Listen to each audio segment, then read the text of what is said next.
AFR On Demand is brought to you by Breck Golf. Try Beaver Creek today, just 20 minutes from downtown Baton Rouge in the Zachary area. They've got a PGA Tour driving range, a short game practice area, 30 to 40-yard practice shots. It's a great place to chip and putt and practice if you don't have time for a full round. Book your tee time today, golf.breck.org, golf.breck.org.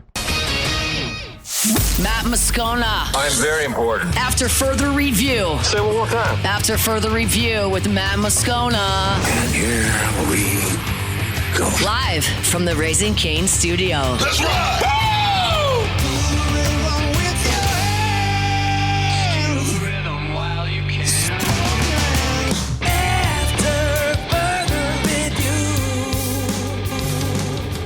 Hour 2, off we go. Welcome aboard. Glad you're with us. It is AFR Hump Day Shows brought to you by Goodwood Men's Sexual Wellness. We're here on site at Marucci Hitter's House. Alondra's on site. Moose, Paulie are back in studio. Glad to have you hanging with us. Cat Terrell in 30 minutes. Russ Mitchell returns next hour, fired up. Next week, we'll obviously be previewing the full slate of games in the Southeastern Conference. But today, with Russ, we'll do sort of a preseason out-of-hibernation look. We'll take a full segment to get Russ's thoughts on LSU, and then another segment to talk some SEC. Sleepers, who's underrated, overrated sort of thing, who he's got winning the league, all that good stuff with Russ, who returns next hour. We're looking forward to having Russ back on the show here this football season. It kind of feels like football when Russ can stop by. It's never too late to have a way too early mock draft. Jordan Reid over at ESPN took his stab at his first. And one of the things that I always give the caveat, like a mock draft is fun, but it's mostly a pointless exercise because we don't know the order in which teams are going to be, especially this early, the order in which teams are going to be picking. You don't know who's going to be traded, who's going to get hurt, and different things. Like I've told you before, the Mel Kiper, the final mock draft he did back in 2006, I guess those 7 draft. He had Brady Quinn like 3rd overall, and he fell into the 20s. I mean, it's not to knock Mel. I mean, he does a great job at what he does, obviously. It's just to say that there's a lot of uncertainty that always is involved in a mock draft. But typically what I like to do with a mock draft is look at, okay, number one, where are you picking? Because that'll be pretty indicative of what projections think you're going to do in the season.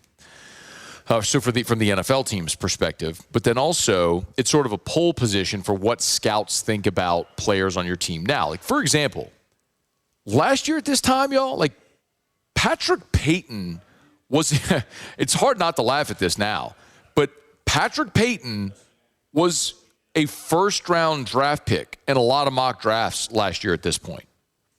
I mean, dude was not only did he go undrafted, he wasn't even a UDFA. He was a rookie camp invite for the Panthers. You talk about a massive fall, right? So there's always those. That might even be an outlier, but there's always those. So for whatever it's worth, Jordan Reid has Dante Moore going 1 to the Browns. He has the Browns trading up to number 1. Has Miami as the worst team in the league, but the Browns trading up to number 1 to take Dante Moore, and then Arch going 2. To the Cardinals. C.J. Carr from Notre Dame, 3 to the Jets. Now, if there's one player that I think has that type of massive fall this year, it's C.J. Carr. And I don't mean to be dismissive of him. I think sometimes we are prisoners of the moment of a team's success that reflects on the player or the quarterback. And Notre Dame last year was a good football team. I think they also had an inflated record because they played a crap schedule.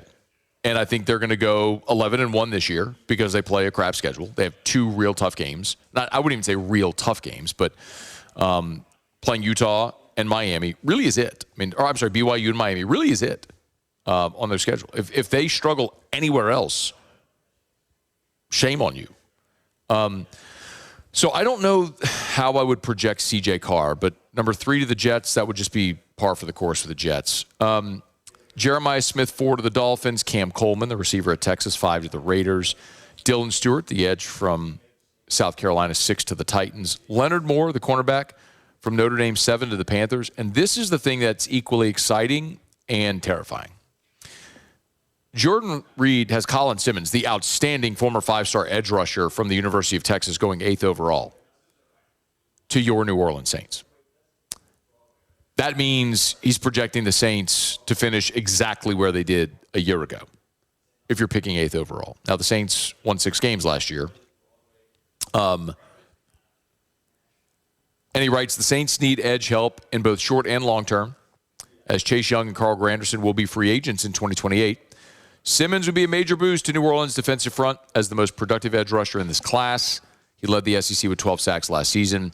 The 6'3", 245-pounder is a terror with an unpredictable assortment of pass rush moves. His combination of power and upfield quickness has him in the argument with Dylan Stewart as the top edge in this draft.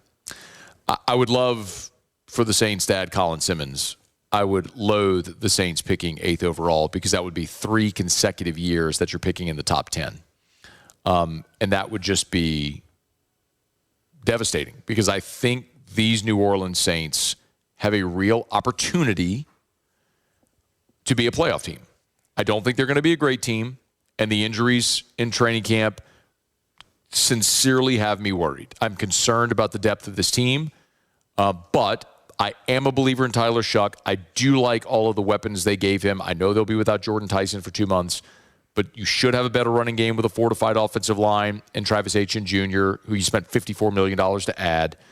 I do like the fact that you went and added Barry Brown and Bryce Lance and Oscar Delp. Like, you should have more weapons and a more functional offensive line and a more mature quarterback another year older. So I think the offense is better, and I think the defense could replicate what they did a year ago. I think you can win a bad division. If you do that, you should not be picking 8th overall. If they're picking 8th overall, that would be devastating. 2 LSU players. He's got Trey'Dez Green going 13 overall, and I think that plays. I could certainly see in the right situation Trey'Dez Green being a guy that goes in the top 15. He is not a prototypical tight end. He will not play prototype tight end. He will not put his hand in the dirt. That's not what he is. But if you want a 6'7" receiver that creates a mismatch literally in every game he plays, and a team that needs an offensive weapon, that's Trey'Dez. And I think that Lane Kiffin and Charlie Weiss are going to very efficiently and effectively use Trey'Dez Green this year.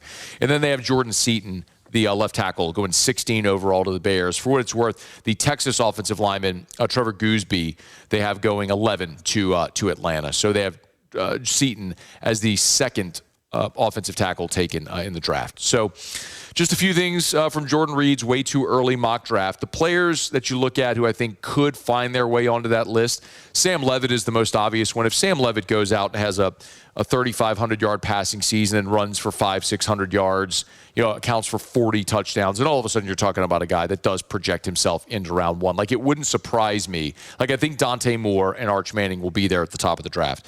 I'm skeptical on C.J. Carr. I think you're more likely to see something like Levitt replacing C.J. Carr somewhere among the top quarterbacks in the draft if he goes out, stays healthy, and has the type of season I think he's capable of having. Outside of that, Ty Benefield would be the other. Now, safety is not a premium position in the NFL. So sometimes, for a safety to go in round 1, it feels like it has to be someone like a Jamal Adams, who's going to go, or Eric Reid, guys like that, who are going to be these sort of transcendent type players at that position because it's not a premium position.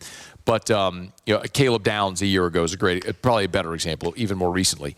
So Benefield could be that guy if he's like the lone safety in this draft who finds his way to slip into round 1. So something worth keeping an eye on. Just fodder there as we start the season from Jordan Reid over at ESPN.com. All right, it's After Further Review. We're brought to you by Hancock Whitney Bank, official banking partner of the New Orleans Saints and the official banking partner of your Fighting Tigers of LSU. And you can be a card-carrying member of the Houdat Nation or of Tiger Nation. I'll show you all right now, man. I'm not lying.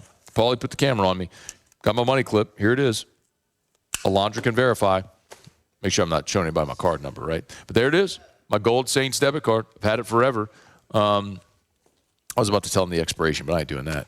Come on, I ain't crazy. I ain't giving you the expiration date of my card. Oh, crazy. But anyway, you want the custom LSU card, you can get it. If you get the Saints card, they have black or gold, whichever you want. So, look, when you go to the Saints game in a dome, they do that thing where they give you cash when you hold up your card if you're a card-carrying member.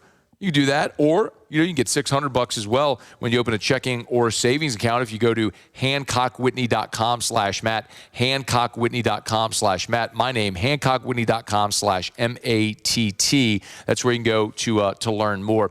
I've been banking with Hancock Whitney for as long as I've had a checking account. Y'all should as well. HancockWhitney.com/Matt. Remember, minimum deposit, account opening balance, and other requirements apply. Learn more at HancockWhitney.com, member FDIC. Go to HancockWhitney.com/Matt, official banking partner of the LSU Tigers and the official banking partner of your New Orleans Saints. All right, it's After Further Review. Thanks for hanging out with us here from Marucci Hitter's House here on this Hump Day edition of AFR presented by Goodwood Men's Sexual Wellness. Going to knock out a quick break, come back. Kat Terrell's here in about 15 minutes from right now. Looking forward to talking some Who Dat with Kat. Stay with us. It's AFR. AFR. Man, I know it's only Wednesday, but we're closer to the weekend. And I am so looking forward to week 0. I got nothing on my calendar for week 0. I'm going to be watching football all day Saturday. Start with the game in Dublin, go through to the game. Is it Hawaii? What's the West Coast game? Don't matter. I'm locked in no matter what. Stanford, Hawaii, is it the night game? Doesn't matter. I'm locked in. And I'm going to be watching maybe every minute of those games from my pool. I love being able to spend my weekends at my pool. It is really the only way to exist outside when the heat index is like 110 degrees. But if you've ever thought of putting in a pool, you got to call Duplessis Pools. Derek and his team are awesome. I've told you, Pool & Spa Magazine, top 50 pool builder in America 2 years in a row. 3D technology at the website where you can go design your pool online in seconds. DuplessisPools.com. Check them out online, DuplessisPools.com.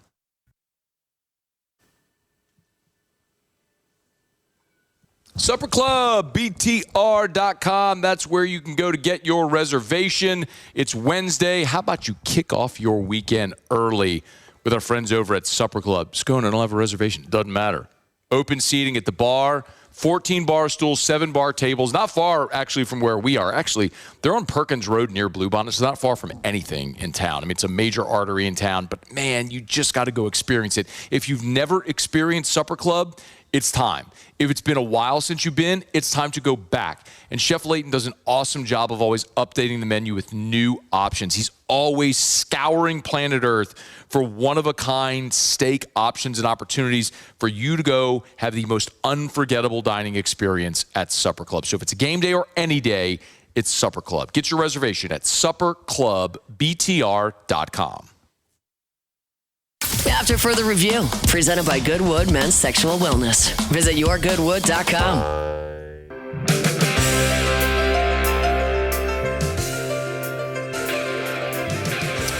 All right, we're calling an audible. That's a football pun. Kat was supposed to be on with us in 15 minutes. Then Alondra called her, and she's like, I can do it now. So we're going to talk to Kat Terrell now, ESPN NFL Nation reporter covering the Saints. Kat, how are you? I'm great. I just wanted to show our audience that I'm capable of, thinking on my feet and changing at the last minute. On the fly. Love it. Hey, do you love the Yeoman practice? I do like it. I think it's a nice change. One, because every time I stepped outside today, I wanted to die a little because it's 1,000 degrees. And two, I think it's cool that it's one more chance for the fans to see the team. I think it's hard for fans to be able to attend training camp practices because they tend to change on the fly when it rains and things like that. So it kind of feels like it's like one last time for fans to see the team before the regular season starts. My hope, Kat, is that they just find a way to make it through each passing day without another injury. Do you have an update on Chris Olave? I don't yet. I was trying to decide whether or not I was going to take what Kellen said at face value because it happened for like 8 minutes before he talked to the media. He was at the podium so fast it was crazy. By the way, but he caught a deep pass or was attempting to catch a deep pass. It was actually a flag on the defense on that play, and he kind of hit the ground hard. Took a minute to get up. Did get up, then walked all the way down to the opposite side of the indoor facility with athletic trainers, and they left. And so practice, it went on to the third team for the next set of team drills, and practice ended 4 plays later. So we don't know if he would have come back. I mean, obviously, whether he practices tonight will be a huge sign as to whether things are good or else it's something we need to be concerned about. You said there was like 8 minutes. Give me some context, if you would. Like, why is that significant? Because it happened so fast that I would think that Moore would only have time to get a brief update from the athletic trainers and medical staff before talking to us. So there wasn't really much time because he was still running practice for him to go get an in-depth update. So I did ask, did they tell you they're running more tests? Did they tell you it's going to be more serious? Anything like that? He said they didn't. But again, because it happened so fast, just because they didn't tell him we're running more tests at that time doesn't mean that something can't come up. I mean, I think you just never know. I mean, wasn't there a whole uproar about Jamar Chase being injured in Cincinnati yesterday, and then he was fine, and then I think he didn't practice today. And so these things do tend to change from day to day, but hopefully everything's okay, and we'll see in about 2.5 hours. She's at @Cat_Terrell if you want to give her a follow. Okay, aside from Jordan Tyson, what would you say is the most significant injury to this roster so far in camp? Oh, that's a good question. I think it kind of depends just on how you're viewing each position. Alvin Kamara is always going to be considered a big injury, but Travis Etienne just took the majority of the first team snaps and practice this training. So, that's not changing. Cam Jordan, I think, was significant, but again, how many snaps is Cam Jordan getting versus Chase Young or Carl Granderson? And so those two are big, but I do think that Quincy Riley being injured is a significant one simply because I don't know what that depth looks like at the bottom of the cornerbacks room once the regular season starts and how those guys are going to play. So I left that question intentionally open-ended because I wanted that to lead me into the next question, which was, okay, so if it's Quincy Riley, then walk me through your thoughts at the cornerback position with one preseason game left, how the Saints are. I think that they have played better as training camp has gone on. I think Martin Emerson didn't look great early in camp, but, he's a guy with a lot of experience. I think he's played well lately. I know Isaac Yiadom has become the scapegoat of camp. There's always one. But I think he's been okay recently, too. I mean, camp is one of those things where you can look terrible one day and fine the next, and they're still always at the back of your mind, how are they actually going to play when the regular season starts? I mean, I know this is a different position, but a year ago, we were saying, this could lead you to another question if you want, but a year ago, we were saying Blake Grupe has won this kicker battle running away. He has missed one kick all of camp. He looks great, and he goes to the regular season, and he just can't kick with any consistency. So, I mean, sometimes you know, but other times players surprise you when the lights come on. Okay. I by the way, I am mortified and terrified about this team at cornerback. I can't believe they didn't do more to address it in the offseason. And I think that's fair. Yeah. I think that's fair. Just a lot of inconsistency. So if I'm worrying about this now, what's it going to look like when they're playing against the Lions and 17 days? Something like that?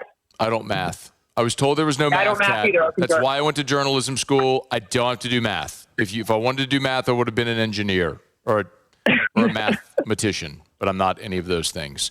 Instead, I just get paid to talk about sports, which is a good gig if you can get it. Okay, flip it over to offense. So Jordan Tyson, we know the injury there. We just talked about Olave. I was so optimistic about this offense because of all that this team invested to build around Tyler Shuck, and it feels like camp has made that erode. Make me feel better about that situation.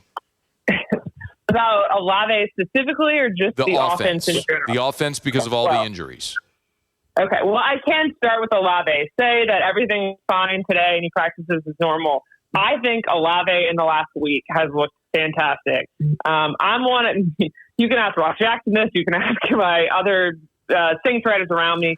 I'm typically more cynical. I'm less likely to come out of a practice and say, oh my gosh, this player's having a great camp, until they show it to me a lot. And Olave, I thought last week has looked great. So if he's playing this well going into the regular season, stays healthy, I think that is, obviously what you want to see after you sign him to a big contract. I think Achane has looked really good. I thought in Cowboys training against the Cowboys, I thought he looked great.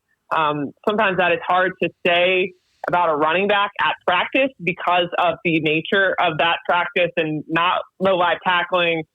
Really looked good. And I do think if you want some positivity, that the rookie wide receivers have come on much faster than I anticipated they would at this point. So that's encouraging. Okay. You haven't sold me completely, but I'll take it. I'll take it under consideration. Cynical. I can't tell you completely, but I can give you reasons for positivity. Sure. As we head into the regular season. Okay, I got two more things for you. Number one, with one weekend, one preseason game remaining, give me the most important position battle that you're going to be watching. Oh my God! Well, kicker, obviously. Okay.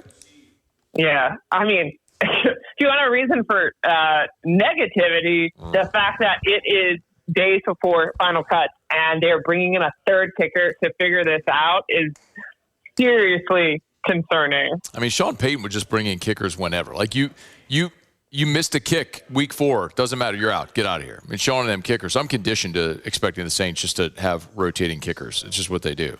That doesn't bother me, I guess. I think that as much as I like Charlie Smith, I think after he had those back-to-back three kick days in practice that Sean probably would have moved on. For better or worse, sometimes Sean was so maniacal about the kickers, I think it probably made the kickers worse because they're so terrified they're going to lose their job. Yeah. But I do think in this situation, the Saints have probably waited too long to try to figure it out. I mean, they made a move toward that, but I would like to know my kicker situation far before this point, especially when you're talking about an offense that had a lot of red zone issues last year and at the beginning of camp as well. Sean and them kickers, bro. Okay, last thing. What's the toughest cut that they're going to have to make? That's a great question. I think that he's kind of maybe cooled down a little, but there was a week or two where I was standing on the table for Mike Heldman. I thought I just kept writing down his number, 63, like 63 out of pressure. He had that good game the other day. I thought that is a guy with a lot of potential. I'm sure they're going to want him for the practice squad. I think that I think he's made the roster at this point, but Jaden Price has had a great camp. I think he's worked his way onto the roster. If they're still deciding on that, that would probably be one of the tougher cuts. Okay. She's at @Cat_Terrell. That's Cat with a K, K-A-T, at @Cat_Terrell. Give her a follow there, Twitter X. You read her, of course, over at ESPN.com. Cat, we always appreciate it. Thank you. Thanks for having me on. Always. We'll do it again soon. It's After Further Review. Thanks for hanging out with us here from Marucci Hitter's House Hump Day Shows brought to you by Goodwood. Always love telling you about our friends over at Lee Michaels Fine Jewelry, LMFJ.com, LMFJ.com, LMFJ.com for Lee Michaels Fine Jewelry. At Lee Michaels, they're in the celebration business, no matter what you're celebrating. Maybe you're celebrating an anniversary. Maybe you're celebrating an engagement. You're thinking of popping the question, that beautiful diamond ring. Go to Lee Michaels. Say it all the time. It's the Goldilocks thing, right? You go to the box stores, it's cookie cutter. You go to the boutique jewelers, it's going to probably be overpriced without a great selection. Lee Michaels is that perfect in between. They got 9 locations, so they have the buying power of 9 different stores. They have great selection as well as great pricing, but you still get the Lee Michaels experience, that personalized customer service. If they don't have what you want, they'll find it. If they can't find it, they'll make it. It's Lee Michaels Fine Jewelry, and they accept returns. If you give it to her and she doesn't love it, bring it back. They want her to be thrilled, so thrill her with a gift in the red box from Lee Michaels Fine Jewelry. LMFJ.com for Lee Michaels Fine Jewelry. Okay, it's After Further Review. We're halfway home here on Hump Day edition of AFR, live from Marucci Hitter's House. Y'all come hang out with us here. Remember, you can always go take your hacks in the cages. They got memberships where you get your own swipe key card access here. You want to come take your hacks anytime, any day, any season, you can do it. And the shoe sale is going on right now. You want to get great deals on cleats, turfs, training shoes. Hitter's House, they got a footwear sale going on right now. Footwear for just $50. What did you say? I said footwear for just $50 right here at Marucci Hitter's House. Come see us on Seagan Lane. All right, it's after further review. Russ Mitchell in 45 minutes. You will not want to miss the return of Russ as he comes out of hibernation. Let me knock out a break. I got a bunch of questions from you all on the text line about the legalities, the LSU guys that they've been recruited, the commits that now are ineligible, the SEC. Is it worth it? I'll dive into some of your questions, and we'll answer those when we come back. Stay with us here on a Hump Day edition of AFR presented by Goodwood Men's Sexual Wellness. AFR. Hey, if your AC isn't keeping up, call River City's 1 Hour Air. Remember, at River City's 1 Hour Air, they'll always come out nights, holidays, and weekends, and they'll never charge you extra to come out nights, holidays, weekends either. Look for the big yellow vans and trucks with the giant clock on the side. They're simply the best. They've been around for more than 40 years, and you don't stay in business for 4 decades, getting double the amount of Google reviews of your next closest competitor if you're not doing something right. So if your AC's acting up, look, you have options. There's a million HVAC companies. But who is going to be on time? Who's going to do the job right the first time at a fair price? Like, maybe you think, oh, I'm going to call a discount HVAC company, or my friend Joe, the mechanic, the do-it-all guy, can fix it. But what if they actually don't do an appropriate install?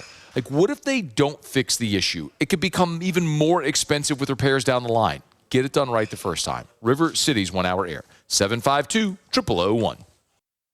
After further review, presented by Goodwood Men's Sexual Wellness. Visit yourgoodwood.com.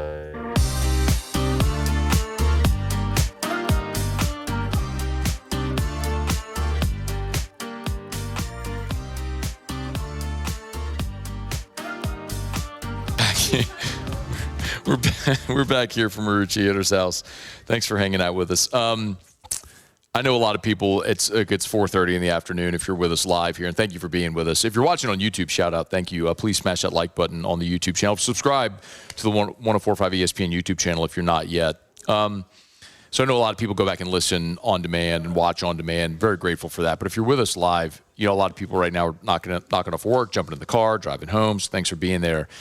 We opened the show today, where else, but talking about the thing that has dominated the conversation, certainly in the college sports landscape today, but really nationally. I mean, it's leading all the national shows, the power conferences sort of drawing the line in the sand, preventing the 2022 players who signed pro contracts from coming back into college. And so it's naturally gotten a lot of reaction from all of you. For example, Pete Thamel earlier today on Get Up talked about what the SEC's ruling Tuesday night means for LSU specifically. Right now, LSU has 3 such players that were involved in a local state court ruling, which the lawyers will tell you should technically still make them eligible to play. State law obviously trumps conference law. That's Daquan Wright, you mentioned, Xavier Harris, and then a Notre Dame edge rusher, Junior Tuihalemaka, who actually did not ever sign a pro contract, so his situation may be a little different. It's my understanding, Greeny, all 3 of these players are in Baton Rouge, and they are expected to push through the legal process to play. They're expected to likely start practicing with LSU at some point this week. This is not going to be a stand-down situation. The lawyers for these players made very clear last night that they continue to push forward against the SEC, and it creates a fascinating showdown between LSU and the SEC. So I think the important part about what Pete said there is that, and this is the part that I think is going to be lost for. And look, I'm not a legal expert, okay? I think we know that. I'm way unqualified to talk about legalities. That's why we have a lot of attorneys on the show. Jeff Watson from Gordon McKernan has been kind enough to give us his time, you know, over the months and years whenever we have these types of conversations. Gordon has been here with us. We talked to David Fleshman, who does NIL law. We've had a lot who help. And there's very candidly other attorneys who are, let's say, intimately familiar with these proceedings who maybe aren't comfortable coming on air, who have had the chance to talk to you about this as well. So I feel like as I jot down my notes and work through this, I have a pretty good understanding of it to where maybe I can oversimplify some of this stuff. I got a text into the show. If you want to get your questions in, you can. Nathan said, Matt, at this point, there's a pretty sizable portion of the fan base that's concerned LSU is treading in dangerous waters, especially now that SEC penalties have been announced. Is there anything you're hearing that would indicate that LSU isn't making a mistake here? Because without knowing any details, it seems like LSU may be opening itself up to major issues. So the part that it's why I wanted to play that Pete Thamel cut there, because the part that Pete said that's probably the most important here is state law trumps SEC law. Like, you have to keep in mind, and that's why, listen, I loathe the fact that people complain about lawlessness in college sports. There's no rules. It's the Wild Wild West, all the things people say. When we do have an enforcement body, the NCAA is an enforcement body, has an enforcement arm with a whole bunch of rules. But when they try to enforce their rules, everybody runs to court. And nobody is exempt. Like the people today who are Ole Miss fans who are jeering LSU, remember, your quarterback did the same thing. He embellished tonsillitis to get a medical red shirt. When the NCAA denied it over and over and over again, he ran to court, got a sympathetic judge, and that's why Trinidad Chambliss is playing this year. Joey Aguilar tried to do the same thing at Tennessee. He got shot down. Diego Pavia, different thing. It was junior college eligibility. He went to court, got it, played last year. They went 10-2. It's happening all over the country. There are rules, and everyone is breaking them and are going to court to get exemptions. I think all of it's disgusting. Follow the rules. The only group that I'm moderately sympathetic to are these 2022 kids because they got screwed out of a year of eligibility. They were told you're out of eligibility, then changed the rule. It was a bait and switch. They were already out and then told you can't come back because you signed a pro deal. Well, they had to. They had no other recourse at the time. And then you changed the rule. So I have a modicum of sympathy for these 2022 kids.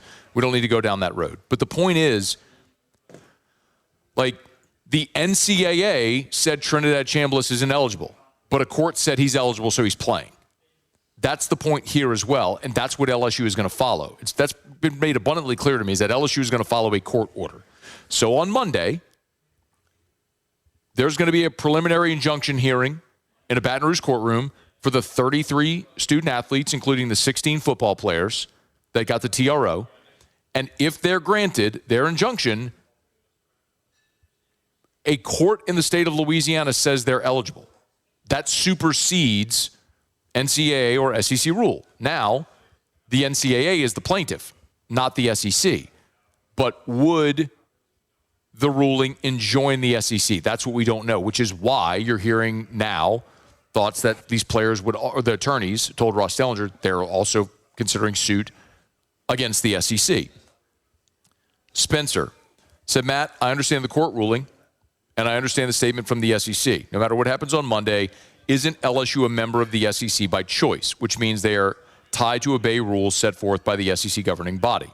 If players get cleared Monday by the court, that's great, but the SEC has the right to hand down penalties, etc.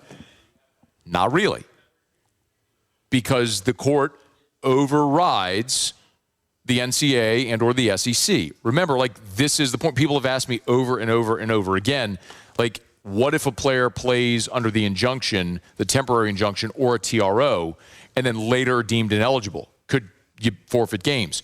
No, because the attorneys, trust me, I don't know this phrasing. I've had attorneys tell me. They include in these filings the restitution rule, meaning you cannot retroactively punish the school or the student athlete because they are eligible at the time they're playing under the TRO or the temporary injunction. So you can't then retroactively punish them. That's all part of this. And I know it feels new for LSU because this is really the first time that LSU has gone through these types of lawsuits in court cases. But trust me, Ole Miss people are familiar with it. They dealt with it with Chambliss. Tennessee, Vandy, with Pavia, like, go through the list of all the players that have gone to court to get an injunction to be able to play in all different sports. And the reason they keep doing it is because these athletes, for the first time, have so much to gain and lose by playing college athletics. Like, they have more to gain and more to lose if they don't. Like, it's why, like, Trinidad Chambliss might have been, a third-round draft pick last year, something like that. Had he come out, maybe, who knows? He's going to make $6 million this year playing at Ole Miss. Of course he went to court to try to get another year of eligibility, and I don't blame him. But what I can't stand for is the pounding the table, how incensed people are that these players are following this path now when it was okay for everyone else to go to court, or if you were okay. Maybe you weren't okay with it, however it may be. But the point is, like, this is the one group of athletes that I actually have a modicum of sympathy for, because they did get screwed. The 2022 kids, the 2022 signees who played their 4 years in 4 seasons, or 4 seasons in 4 years, were told they're out of eligibility, and then they changed the rule. Like, I get it. There is gray there. But Heather Dinich, by the way, can you play this? Was on game night. Number 2, Muse from Dinich. Heather was asked, how long will eligibility be an issue? So it's this year because it's that one class. It's 1 year of eligibility. And look, Lane Kiffin went on Pat McAfee today and made a good point. He's absolutely right when he said it is not just football players. I know for a fact personally that there are lacrosse coaches out there trying to get, a lacrosse player back for a year. Field hockey coaches saying, hey, come on back here. We've got a spot for you on the roster. So LSU is absolutely the poster child for this, and Lane Kiffin is a lightning rod for all of this kind of stuff. I don't know why this happened in a Baton Rouge court, but it did, and that's where it's at. But it certainly, Kiffin estimated on McAfee today that it's about, over 100 athletes who are in this 2022 class trying to get this eligibility. There are, at this point, 18 cases involving over 150 student athletes in lots of different sports. I mean, the Baton Rouge case alone with the 33 athletes has 16 football players, but there's also men's and women's basketball players. There are baseball players involved in that as well. So, yes, it extends far beyond just Lane Kiffin and LSU football. And that maybe I could understand is the most frustrating part. Now, this is interesting, too, because Sam Ehrlich tweeted that a Tennessee Court of Appeals has issued an order staying the injunction granted. This was, I'm trying to see which players this involved. But anyway, this is a win for the NCAA in a state court. So, again, I don't want to veer too much, but the point is, nothing is guaranteed when you go to court. And the best illustration of the contrast is that Trinidad Chambliss won his injunction in Mississippi State Court, not federal, state court. And Joey Aguilar lost his injunction in Knox County in state court. So 2 SEC quarterbacks in their home state, one and the other lost. So I don't know what's going to happen on Monday in the Baton Rouge State Court. You may roll your eyes at that, but I mean, did anybody think Joey Aguilar wasn't going to get his injunction? So I assume that Judge Will Jordan, after hearing both sides of the case, is going to side with the plaintiffs. It's an assumption on my part. But what I think I know unequivocally is that LSU is going to do whatever the courts rule. They are going to obey the court's order. I've been told that, and Lane Kiffin said it yesterday on McAfee. Like, that's what's going to happen. What we know, though, right now, and I reported earlier today after having been able to make contact with reps for Junior Tuihalamaka, he is not held under that SEC ruling, so he is eligible. LSU has commitments from the 2 former Ole Miss players, and they are also, I'm told, there's mutual interest with LSU and Blake Cotton, who is a cornerback for Utah, who did sign with the Broncos, part of this injunction, and is trying to come back. And as I understand, he's in Baton Rouge now. But again, a lot of these guys, I think, are going to be physically present in the courtroom on Monday. As I had a conversation with an attorney yesterday, it would behoove them in front of the judge to show how serious they are to physically be there. So I think you should see a lot of those guys there actually at the court hearing on Monday. All right, it's After Further Review. We're brought to you by Arco Power Systems, ARCCO, arco.com, arco.com, industrial Generac generator power. And I was thinking back, a friend of mine lost power yesterday with all those storms at their home, and they don't have a generator, and it's just, I went through that with Ida. And being without power for 9-10 days, whatever it was, and we will never do it again. So we had a generator installed at our home. And I think about it, like, what about your business? It's the same thing. What happens to your business if you lose power for a week, 10 days, whatever it might be? Like, if you went through that with Ida, don't ever go through it again. Call Arco Power Systems, industrial Generac generator power. It's generators for your home, generators for your business, your industrial commercial facility. It's arco.com, ARCCO. They're not far from where we are, right down the street. I mean, go up to Airline, go north, boom, they're on the left by 12. But they service a giant area, north to Little Rock, east to Mobile, west to San Antone. It's Arco, ARCCO, arco.com, arco.com, arco.com. All right, y'all, it's After Further Review. Hump Day Show is brought to you by Goodwood Men's Sexual Wellness. Russ Mitchell in 30 minutes from right now. Excited about that conversation. Let's break. We'll come back. Musil handle Tigers in the pros. It is a Hump Day edition of AFR from Marucci Hitter's House. Stick around. AFR. Literally right across the street over there is Clegg's Nursery from where we're sitting here at Marucci Hitter's House. Clegg's is awesome, y'all. Get them by any of the 4 locations. I know it is 97 degrees right now. It's crazy. So we are not really even close to talking about like fall weather. The hint of fall has not arrived. I don't know when it will arrive. So as long as the summer weather is here, make sure you have those summer blooms all throughout your patio, pots, your flower beds. Make sure you get by Clegg's Nursery, bypass the big box stores, and support a great local company that's been in Baton Rouge for 6 decades. It's Clegg's Nursery. Siegner Airline, like across the street from where we are. Like if I look across the street toward 2 o'clock, boom, right over there. LA 16 in Denham, Mid-City on Donmore, and the Garden Center on Greenwell Springs. They've been doing it for 60 years. So buy local, shop local, and be sure to tell them Matt sent you in when you go see our friends at Clegg's Nursery. Proform Steel, our friends over at Proform Steel. Check them out at proformla.com. If you need a metal building, you want Proform Steel. It's that easy, proformla.com. Hop on the website. As a matter of fact, if you go to the website and you request a quote, you see a little button at the top right. It'll take you through the process where you kind of go through the process of describing what you're looking for. They will call you same day with a quote. And that quote, that price is the price. Proformla.com, proformla.com.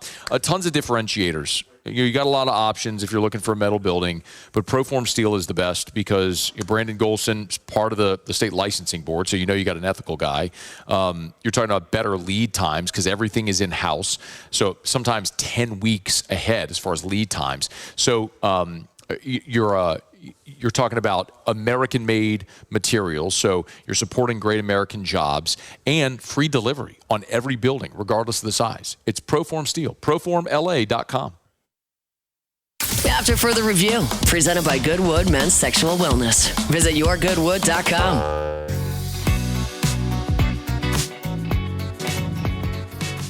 Wrapping up hour number 2 here from Marucci's Hitter's House. Glad you're aboard with us. Remember, take those campus tours. They always give you discounts for groups as well. So school, classes, if you want to go as a class, teams, got to take the campus tour here at Marucci if you've never done it, where the official bats of Major League Baseball are made. It's so cool, man. To see back there where they make the bats, how they paint the bats for the customs, like on players' weekends. It's awesome. And you got to come here if you've never been. Check it out.